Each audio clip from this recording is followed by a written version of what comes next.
बहुत सारे लोग हैं जिन्होंने मेरे से ये सवाल पूछा है कि क्या प्रोग्रामिंग की फील्ड में आने के लिए मैथमेटिक्स होना बहुत ज़रूरी है। बहुत सारे लोग इस तरह से सवाल पूछते हैं कि मैथ्स में अगर हम कमज़ोर हैं तो क्या हम इस फील्ड में अपना करियर बना सकते हैं, या कितनी मैथ्स हमें आनी चाहिए अगर हमें प्रोग्रामिंग की फील्ड में, सॉफ्टवेयर की फील्ड में अपना करियर बनाना है। तो आज इसी बारे में हम लोग बात करेंगे, विस्तार से जानेंगे कि वाकई में मैथमेटिक्स कितनी आनी चाहिए। तो मैं पूरी कोशिश करूंगा कि आज इस वीडियो में आपके सवालों के मैं जवाब दे सकूं और आपको सेटिस्फाई कर सकूं। मतलब इस वीडियो को अगर आपने अंत तक देखा तो आप बिल्कुल सेटिस्फाइड होंगे, ऐसी मेरी उम्मीद है। आपको पता चल जाएगा कि वाकई में मैथ्स की कितनी जरूरत होती है।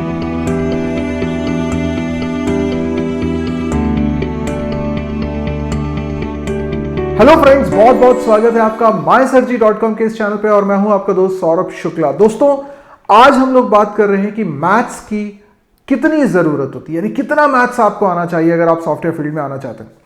मैंने देखा है अक्सर ये सवाल उन लोगों का रहता है जो या तो मैथमेटिक्स के बैकग्राउंड से नहीं है और वो सॉफ्टवेयर फील्ड में आना चाहते हैं। फॉर एग्जाम्पल, हो सकता है कि वो कॉमर्स बैकग्राउंड के हों, हो सकता है वो आर्ट्स बैकग्राउंड के हों या बायो बैकग्राउंड से हों, या किसी और नॉन मैथमेटिकल बैकग्राउंड के स्ट्रीम से पढ़ाई करी हो उन्होंने, या फिर ऐसा भी हो सकता है कि उनका मैथ्स हो लेकिन मैथ्स में वो अपने आप को काफ़ी कमज़ोर समझते हैं। उनको लगता है कि उनका मैथ्स बहुत वीक है, उनके मार्क्स हमेशा बहुत बेकार आए मैथ्स में, तो उन्हें लगता है कि यार मैथ्स तो मेरा अच्छा है नहीं, तो प्रोग्रामिंग में, क्योंकि अक्सर लोग बोलते हैं मैथ्स अच्छा होना चाहिए, तो क्या पता इसमें हम कुछ अच्छा कर पाएंगे कि नहीं कर पाएंगे। तो अब मैं आपको बताता हूं कि एक्चुअल में क्या मैथ्स में आना जरूरी है आपको अगर आप प्रोग्रामिंग की फील्ड में आना चाहते हैं। तो पहली चीज, सिंपल मैथमेटिक्स आपको आता है कि नहीं। सबसे पहले आप अपने आप से सवाल पूछिए, सिंपल मैथमेटिक्स आता है कि नहीं। सिंपल मैथ्स का मतलब है प्लस माइनस मल्टीप्लाई डिवाइड, ये आता है कि नहीं आता। अगर एक एक्सप्रेशन लिखा हुआ है जिसमें बहुत सारे ऑपरेटर्स लगा दिए, प्लस भी है, माइनस भी है, मल्टीप्लाई भी है, डिवाइड, आप सॉल्व कर पाते हैं कि नहीं कर पाते हैं।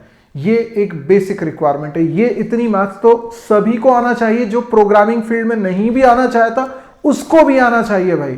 तो प्रोग्रामिंग वालों को तो आना ही चाहिए।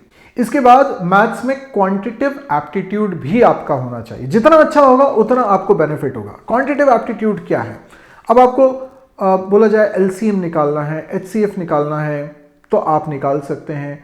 आप परसेंटेज निकाल सकते हैं, आप प्रॉफिट एंड लॉस निकाल सकते हैं। जो लोअर मैथ्स होती है, जो आपने यूजुअली 8, 9, 10th क्लास में पढ़ी होती है, ये आपको बन जाए। सिंपल एरिया, वॉल्यूम निकालने वाले सवाल आपको बनते हो। और देखो, ये चीज़ अगर आपको एकदम अभी याद नहीं है, जैसे मैं आपसे बोलूँ कि what is the area of circle, तो अगर आपको याद नहीं है तो बुरी बात तो है, याद होना चाहिए, लेकिन नहीं भी याद है तो ये सीखा जा सकता है। ये कोई इतना बड़ी चीज़ नहीं है कि इस वजह से हम इतना बड़ा डिसीजन लें कि हम इस फील्ड में आ सकते हैं या नहीं आ सकते। ये चीज़ सीखी जा सकती है। तो क्वांटिटेटिव एप्टीट्यूड में ना बिल्कुल लोअर मैथ्स वाले टॉपिक्स होते हैं जो कि हर किसी को बनते हैं। अगर प्रैक्टिस नहीं भी है आपकी तो थोड़ा बहुत प्रैक्टिस करके भी आ सकते हैं। और ऐसा बिल्कुल ज़रूरी नहीं है कि आप पहले मैथ्स में इन टॉपिक्स की प्रैक्टिस करें उसके बाद प्रोग्रामिंग सीखना शुरू करें, ऐसा बिल्कुल ज़रूरी नहीं है। जैसे जैसे ज़रूरत पड़े, आपको कहीं लगे तो आप सीख जाएं। मैंने तो देखा है, देखो इंजीनियरिंग कर रहे हैं बच्चे, उन्हें नहीं पता होता एलसीएम कैसे निकालते हैं, उन्हें नहीं मालूम एचसीएफ कैसे निकालते हैं, उन्हें नहीं मालूम होता है कि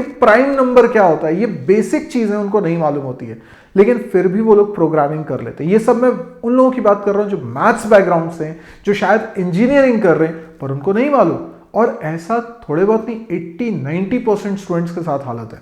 तो जिन लोगों को ऐसा लगता है कि उनका मैथ्स वीक है, तो उनको थोड़ा कॉन्फिडेंस आना चाहिए कि जिन लोगों को ये बेसिक चीज़ें नहीं आती वो भी अपना करियर बहुत अच्छा बना लेते हैं प्रोग्रामिंग की फील्ड में, क्योंकि ये चीज़ उन्होंने पहले पढ़ी नहीं, अब उन्होंने पढ़ी। जब प्रोग्रामिंग सीख रहे हैं तो उस समय ज़रूरत समझ में आई तो उन्होंने उसी वक्त उसको सीख लिया। उसके लिए अलग से उन्होंने कोई बुक सॉल्व नहीं करी है। एक तरह के सवाल आपने बहुत देखे होंगे, जनरल टर्म निकालना किसी सीरीज में, यानी आपको कुछ सीरीज के टर्म्स दिए हुए हैं, अब बताओ कि नेक्स्ट टर्म क्या होगा या nth टर्म क्या होगा।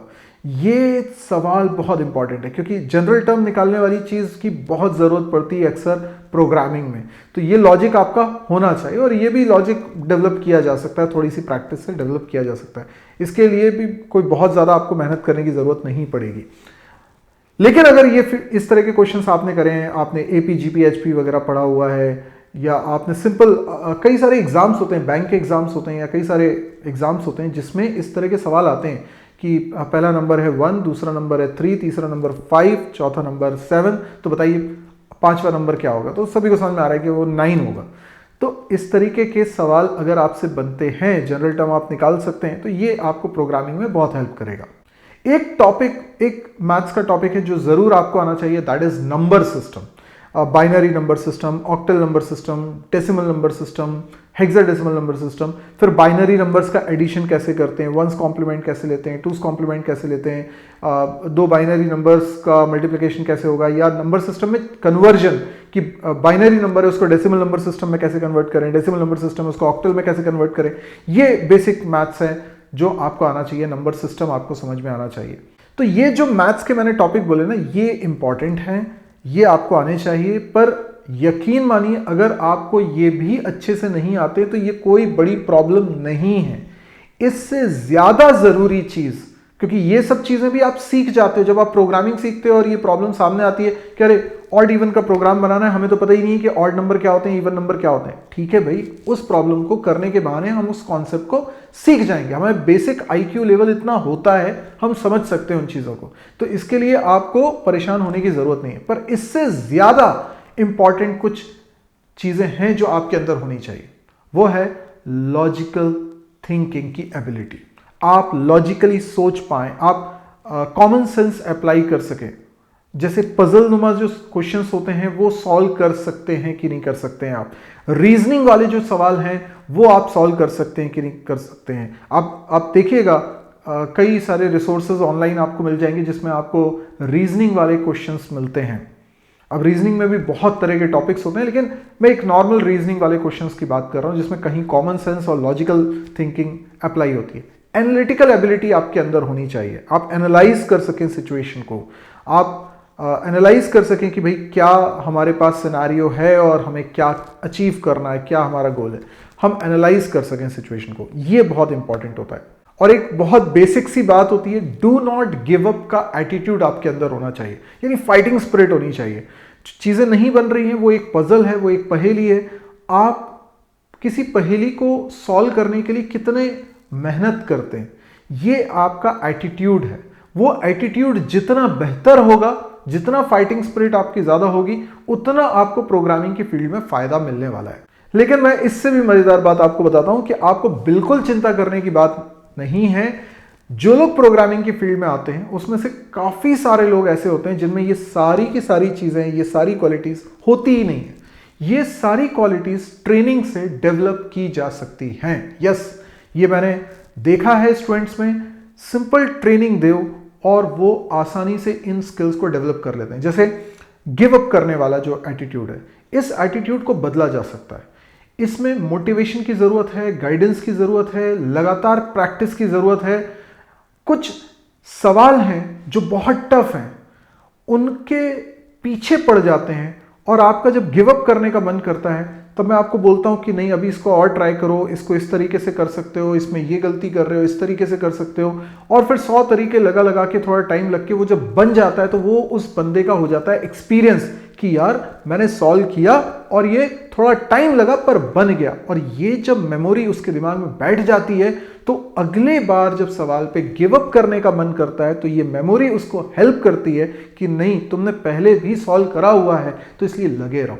तो वो जो गिव अप ना करने का एटीट्यूड डेवलप हो पाता है वो भी ट्रेनिंग से हो जाता है, प्रैक्टिस से हो जाता है। तो मैथ्स की जितनी रिक्वायरमेंट है वो सब हम ड्यूरिंग ट्रेनिंग हम सीख सकते हैं, कवर कर सकते हैं। जो लॉजिकल थिंकिंग एबिलिटी है, देखो किसी को ये एबिलिटी थोड़ी ज्यादा अच्छी होती है, किसी की थोड़ी पुअर होती है, ठीक है, लेकिन दोनों में ये चीजें और निखारी जा सकती हैं, डेवलप की जा सकती हैं। सिर्फ क्या हो सकता है, थोड़ा समय ज्यादा कम लग सकता है।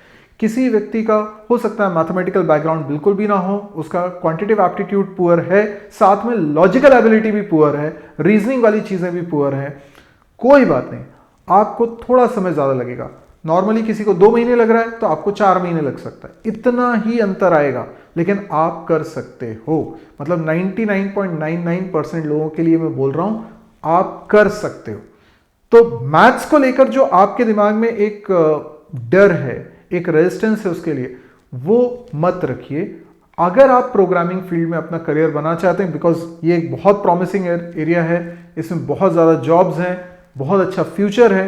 तो बहुत सारे लोग, इवन इंजीनियरिंग में भी मैं देखता हूँ कि जिन लोगों की कंप्यूटर साइंस ब्रांच नहीं है वो लोग भी सॉफ्टवेयर इंडस्ट्री में आना चाहते हैं और वो लोग सक्सेसफुली इसमें आ पाते हैं। ना केवल आ पाते हैं पर बहुत अच्छा करियर भी बना पाते हैं। तो इसलिए बिना डरे, बिना झिझके आप इस फील्ड में आ सकते हैं, सीख सकते हैं। मैथ्स से घबराने की बिल्कुल ज़रूरत नहीं है। ड्यूरिंग प्रोग्रामिंग की लर्निंग आप मैथ्स को भी उतना दुरुस्त कर लेंगे जितनी की ज़रूरत होती है। तो आई होप आप लोगों को इस वीडियो में ये अच्छी तरीके से समझ में आ गया होगा कि मैथ्स का डर ज़्यादा है, उसकी फिक्र ज़्यादा है, उसकी चिंता ज़्यादा है, जितना बड़ी वो प्रॉब्लम है नहीं।